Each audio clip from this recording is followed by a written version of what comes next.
Hello everybody, welcome back to the channel. My name is ReapeeRon, and today we're doing another Deep Rock Galactic tier list. This is going to be a tier list based on each of the maps, and how difficult or easy it is to complete each of them. Now that can vary a lot based on just what missions you're playing on them. Certain maps are far more forgiving depending on which missions you're playing. This is going to be a kind of gross simplification of all the maps, and just talking about some of the hazards that you might face in each of them, and then putting them in each of their categories. S will be generally the easiest maps to play on, and D will be the hardest. After this, I'm going to also be doing my favorite maps, because I figured I'd just wrap this up into one video. So then it would be my favorite maps are in S tier, my least favorite are in D tier. So first up, we have the Azure Weld. This is a really beautiful map, and it doesn't really have any additional hazards in it. You do actually have the cave angels that you can fly on, which are pretty nice. They do make it very easy for certain classes to move around. Overall, this map is pretty good for everything, and it's nice and bright, so you can usually see everything too. I have found that it's a little bit difficult to see the Morkite on the mining missions, because it's just kind of blends in with the rest of this. It's all this kind of neon blue and purples. So that can be a little bit frustrating, but you do get used to it. I would probably put the Azure into S tier. I really like this map, and it's a pretty easy map overall, I'd say. Up next, we have the Crystalline Caverns. Now, the Crystalline Caverns does have its own unique obstacles in it, where it has blue crystals that can shoot out electricity and kind of arc electricity between them. These can actually do a ton of damage to you, and they are extremely inconvenient if you get stuck in them during like a horde, or if you get stuck with something like a Praetorian attacking you. That can be really bad. So this is not a particularly easy map if you do get stuck in the electricity. However, they are kind of easy to see, so they're not the worst thing to run into. They're not usually littered all over the place. So I think I put Crystalline Caverns in C tier. It can still be difficult. Certain areas where you have really narrow tunnels and then just electricity pretty much all around it can be kind of scary if you don't have like a driller that can drill out to the side. All right, up next we have the Dense Biozone. The Dense Biozone is pretty decent. It doesn't really have many new obstacles. The only real thing that it has is a bunch of eggs that if you pop them, they will spawn the swarmers. But you only get, 2 or 3 of them from each egg, so it's not that big a deal unless you pop like a ton of them or something. Even then, if you do it with a weapon like the cryo cannon or the flamethrower, you'll probably kill the swarmers at the same time, so, who cares? Most of the time, the maps are shaped fairly nicely in this too. They're usually nice big round maps. Sometimes they do go quite deep though, and that becomes an issue because there are some parts where you can just fall to your death. But for the most part, this isn't really a bad map, so I'd probably put this into A tier. So up next we have the Fungus Bog, and the Fungus Bog can actually be pretty difficult because it has mushrooms that can gradually poison you. You can break these, but they do take a while to break fully. Even if you're using something like the autocannon to gun them down, it can take a while still. There's also a lot of goo usually sitting around, and that can stop you pretty much dead in your tracks, which is really bad if you get like a Magterra swarm or something like that, or you get a bunch of acid spitters or a bunch of web spitters. All those can be really bad if you get stuck in the goo, and the goo is usually all over the place. If it's not all over the place, then usually the mushrooms are all over the place, and they'll just gradually do chip damage to you and deplete your resources over and over. I would say the Fungus Bog is one of the more difficult ones, consistently. I think I'd put it probably in D tier. It can be really difficult in the bog. There are certain ways to get over it. I mean, if you're scout, you can easily grappling hook out of the goo without too much trouble. If you're gunner, you can put zip lines above the goo. If you're driller, you can drill below the goo or drill the goo out. It's kind of odd to do it that way, but you can do it. Engineer, you can use the platforms to get over it. So there is ways to get around it, but it is going to eat up your resources, and that's kind of annoying. Up next, we've got the Glacial Strata. This one can also be pretty difficult. This is where the ice enemies come in, which makes it so all the enemies are pretty much immune to frost. Well, at least that are the actual ice enemies. You can still freeze like grunts and swarmers and stuff, but ice Praetorians are pretty much immune to freeze. Same with the ice bombers. So it has that. There is also a new mechanic of freezing where a blizzard will come up, pretty much blinding you, well, limiting your vision all the way around. making it difficult to see, adding a freeze effect to you, which can freeze you solid and then you have to shake out, and this slows you while the blizzard is going. All of these are bad things. There can also be earthquakes here that create chasms that you can fall into, which are rather annoying. You can get stuck down there. There can be a lot of things. The ice area can be, again, one of the most difficult areas, simply because it has all these mechanics going for it. There is the hot springs that you can sit in to get rid of your cold, which is nice. You can also technically get out of the cold if you light yourself on fire, like with a flamethrower or the incendiary grenade. So there is that you can do. But still, it's probably one of the most difficult areas, and I'd put it higher up than the Fungus Bog. The Fungus Bog is annoying. The glacial area is actually pretty scary. Or at least it can be at times. Oh yeah, there can also be ice here, which makes you slide, which can give you an advantage or give you a huge disadvantage. If you can't stop sliding, you might just slide into enemies. But you might also be able to slide away from enemies faster than you'd normally be able to run. Alright, up next we have the Hollow Bow.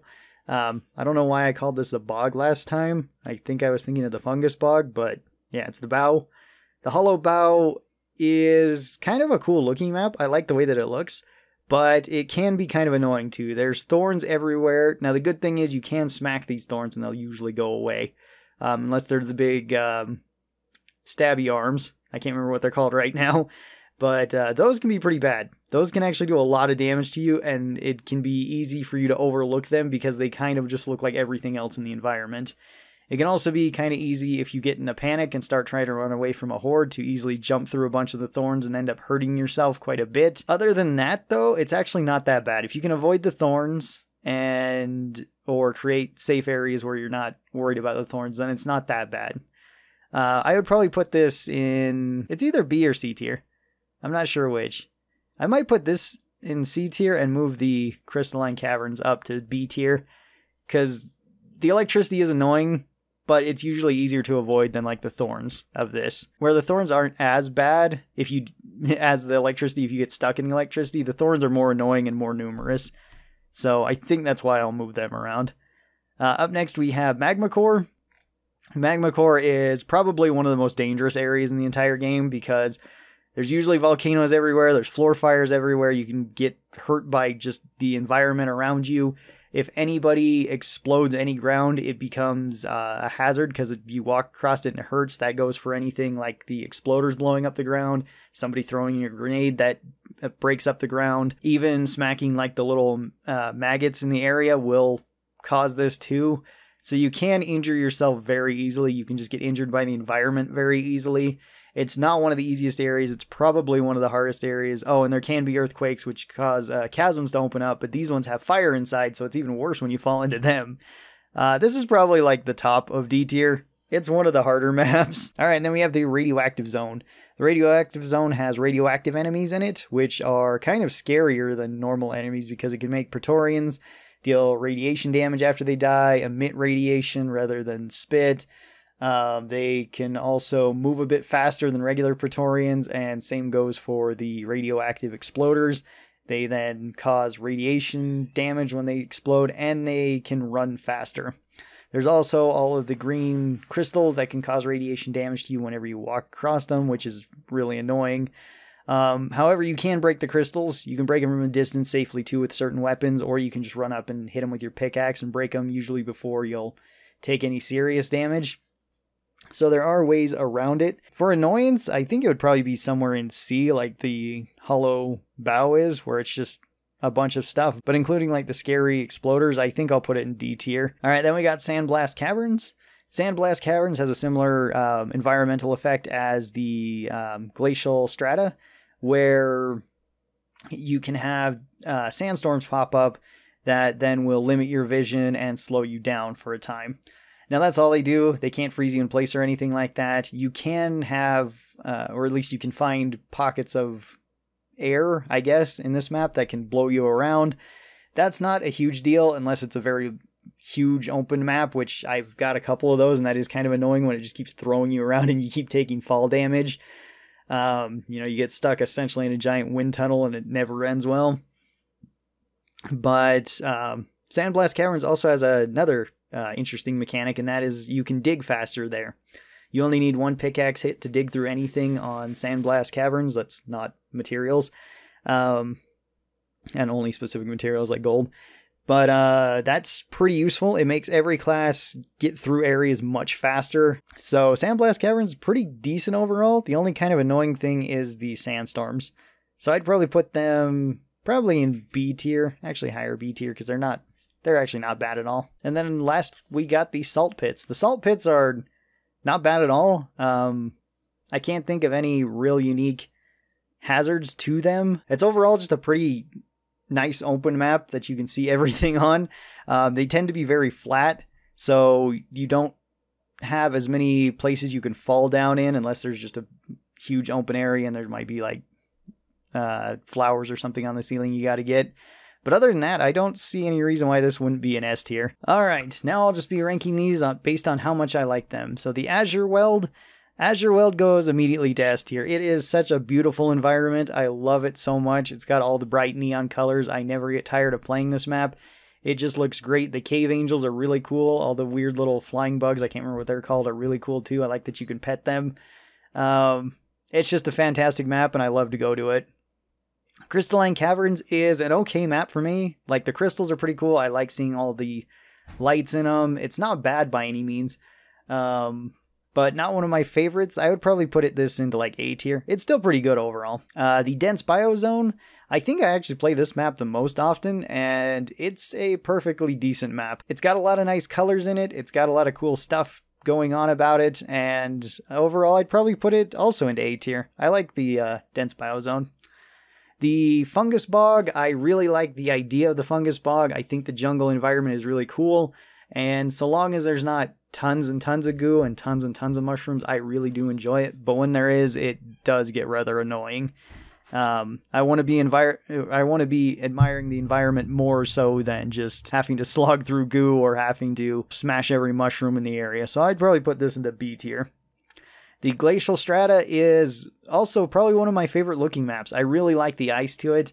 It looks great. Blizzards are kind of annoying. I don't really like getting frozen. When the earthquakes happen and the crevasses open up, it really does suck to fall in them. It's not as bad as like in Magma Core, but it still kind of sucks to fall in them. I'd probably put the Glacia in low A tier. I enjoy it. I think it's really cool, but there are some annoyances about it. The Hollow Bow, I also really like this one. I like the way that it looks. I like all of the thorns going everywhere. It looks like a very dangerous alien planet, which, I mean, all of these are. But this one, I just like that the whole environment is really alive, similar to like Fungus Bog. Still kind of annoying like Fungus Bog, but I think a bit better than that, so I'd probably put it in higher B tier. Alright, up next we've got Magma Core. Magma Core is a really cool looking map, and I like Liquid Morkite missions where you're building pretty much the roller coasters. I love building a roller coaster through this because it looks so dangerous and cool, but it's not one of the funnest missions to play through. It can be very annoying if there's just constant floor fire everywhere. A fun map to play on lower difficulties, not so fun to play on higher difficulties. I'd put Magma Core in C tier. Radioactive Zone, I don't really care for because it feels kind of empty with just a lot of radiation around it, which is, I guess, what they were going for. The enemies are kind of annoying. They're not bad. I would probably put this also into C tier. It's an okay area. Sandblast Caverns is another really great area. I like the way that it looks. I like the trawlers in it. Those are cool. Or the fact that you can break blocks with just one hit with your pickaxe is really nice. The sandstorm doesn't bother me that much.